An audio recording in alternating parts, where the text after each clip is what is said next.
ان کی وصیت کے مطابق انہیں ان کے گاؤں کے آبائی قبرستان میں ہی دفنایا گیا تھا، لیکن دفنانے کے فوراً بعد میں شہر واپس آ گیا۔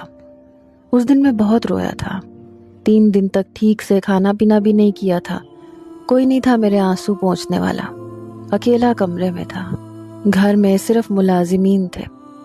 آہستہ آہستہ میں نے خود کو خود ہی سنبھالا، اپنی تعلیم کے ساتھ ساتھ بابا کی فیکٹری بھی چلانے لگا۔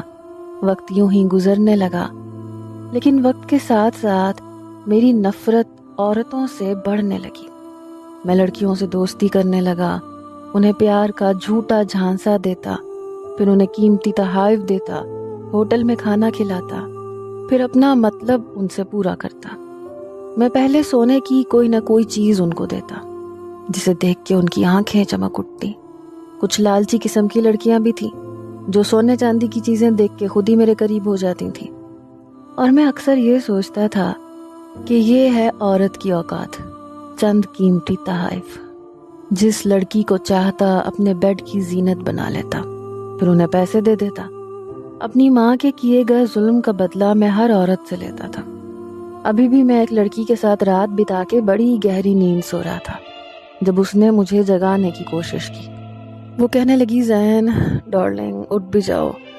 میں نے خمار آلود آنکھیں کھولی اور پھر میں نے کہا، کیا ہے، سونے دو نا۔ کہنے لگی، مجھے تو جانے دو۔ میں نے اس کے اوپر سے اپنا ہاتھ ہٹایا۔ میں نے کہا، جاؤ۔ وہ اٹھ کے واش روم میں چلی گئی۔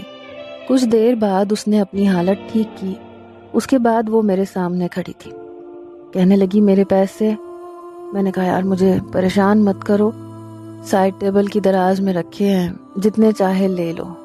یہ سن کر اس کے چہرے پہ مسکراہٹ آئی تھی۔ میں جانتا تھا کہ اس کی یہی اوقات ہے، پیسے کی خاطری تو عورت شاید سب کچھ چھوڑنے کے لیے تیار ہو جاتی ہے۔ اس نے ٹیبل کا دراز کھولا، پیسے لیے۔ میں نے کہا، میرے ڈرائیور سے کہنا تمہیں تمہارے گھر تک چھوڑ دے گا۔ کہنے لگی، تھینک یو سو مچ۔ میں نے کہا، اوکے اب جاؤ۔ وہ چلی گئی تو میں گہری نیند لینا چاہتا تھا، پرسکون اور لمبی نیند، کیونکہ آدھی رات سے زیادہ میری جاگ کے گزری تھی۔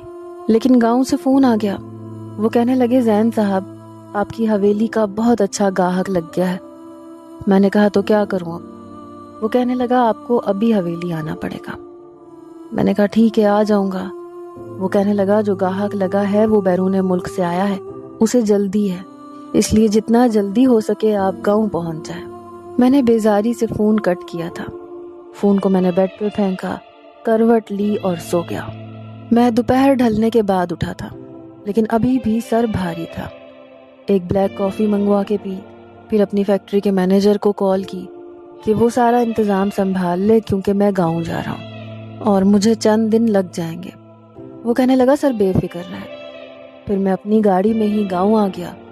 ڈرائیو کر کے میں حویلی پہنچا تو ملازمین نے حویلی کی کافی صاف ستھرائی کر رکھی تھی۔ میں نے کہا، کہاں ہے کلائنٹ؟ کہنے لگا کہ اسی سے آپ کی بات کروا دیں گے۔ میں نے کہا، میں یہاں زیادہ دن نہیں رکوں گا۔ کہنے لگے، جی ہم جانتے ہیں۔